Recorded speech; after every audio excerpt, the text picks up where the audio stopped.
ओम नमस्ते जी। गामा पहलवान की ये तस्वीर इंटरनेट पर बहुत ज़्यादा पॉपुलर है ना। यहाँ पर वो दंड लगाते हुए दिखाई दे रहे हैं। हाँ, ये वही दंड है जो कि हर युवा जवान घर पर लगाता है और पहलवान भी लगाते हैं अखाड़े में, है ना। लेकिन ये तो सिर्फ फोटो है, ये कैसे लगा रहे हैं वो हर कोई जानना चाहता है। आज मैं आपको इस वीडियो में पूरी डिटेल में बताने वाला हूँ कि गामा पहलवान क्या डाइट लेते थे और सेक्सुअल एनर्जी वज्र धातु को लेकर उन्होंने क्या कहा, मतलब नोफैप जिसको आजकल बोला जाता है, क्या वो फॉलो करते थे इसको, क्या सोचते थे इसके बारे में, और ये दंड कौन से लगाते थे, प्लस कितने लगाते थे। तो ठीक है, बिना समय गवाए टॉपिक पर आते हैं।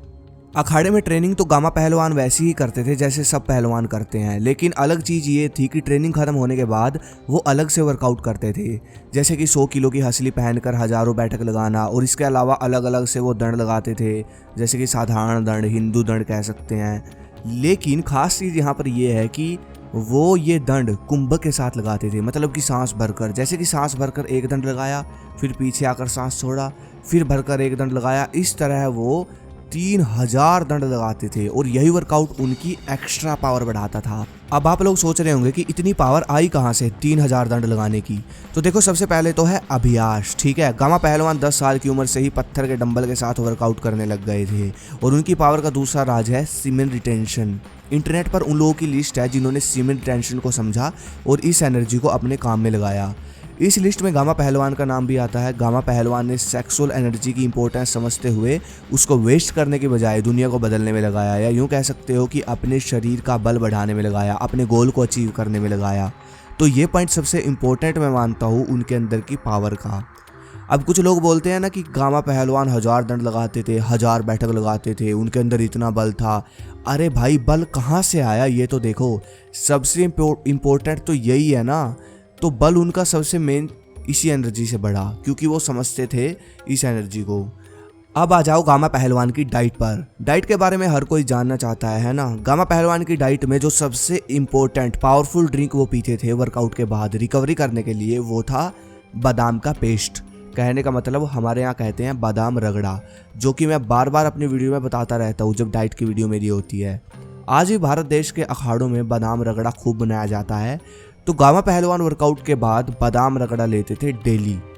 उसके बाद अगर बात की जाए दूध की, पहले के समय में पहलवानों की डाइट में सबसे मेन होता था दूध, भैंस का दूध। सब पहलवान भैंस रखते थे, भैंस का दूध पीते थे। तो गामा पहलवान दिन में 10 लीटर दूध पीते थे और घी लेते थे वो आधा लीटर। यहीं से वो प्रोटीन अपना पूरा करते थे दूध से, डेयरी फूड से। इसके अलावा सुबह सुबह वो 6 पाउंड मक्खन लेते थे और इसके अलावा दिन भर लेते थे सीजन के फल, 3 टोकरी फल, ताकि विटामिन पूरे हो जाएं, मल्टीविटामिन पूरे हो जाएं, पाचन तंत्र सेट रहे, है ना। गामा पहलवान अपनी डाइट में नॉनवेज बहुत लेते थे, लेकिन यहाँ पर मैं नॉनवेज डाइट नहीं बता रहा आपको, नॉनवेज बिल्कुल भी प्रमोट नहीं करूँगा, क्योंकि नॉनवेज खाने की वजह से गामा पहलवान को भी पछताना पड़ा। जैसे जैसे उनकी उम्र बढ़ती गई वो बीमारियों से जूझते गए।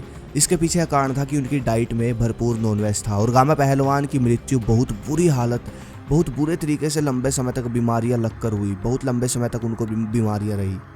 अब भाई, यहाँ पर हमको सीख क्या मिलती है इस वीडियो से वो समझो। इतिहास से सीखो, सीमेन रिटेंशन यानी वीर्य रक्षा करके आप कितना भी बल अपना बढ़ा सकते हो, वीर्य रक्षा से और अभ्यास से। और दूध घी से आप बढ़िया बॉडी बना सकते हो, सिंपल, समझ गए। दूध घी से आप बढ़िया बॉडी बना सकते हो। चाणक्य नीति में भी ये चीज़ लिखी है, ठीक है। सबसे ज़्यादा पावर मानी जाती है, चाणक्य नीति में लिखी है ये चीज़, सबसे ज़्यादा बल होता है दूध घी में। दूध में उससे सबसे ज़्यादा बल माना जाता है घी में, क्योंकि घी से वीर्य बढ़ता है, समझ गए। और नॉनवेज आपकी बॉडी का नाश हो जाएगा अगर आप नॉनवेज खाओगे, ये चीज़ आप समझ लो। गामा पहलवान की डाइट में हर रोज़ नॉनवेज रहता था। और लास्ट में क्या होता है ना, नॉनवेज में एक चीज़ होती है, अब तो बॉलीवुड भी मानने लग गए इस चीज़ को, नॉनवेज में होती है नेगेटिव एनर्जी, नकारात्मक एनर्जी। इसका टॉपिक बहुत बड़ा है, समझाऊंगा कभी। बस ये चीज़ समझ लो और बस जो सीख मिली है उसको अपनाओ। अगली वीडियो किस पर चाहिए कमेंट करो। धन्यवाद। जय हिंद, जय भारत, राम राम जी, ओम हर हर महादेव।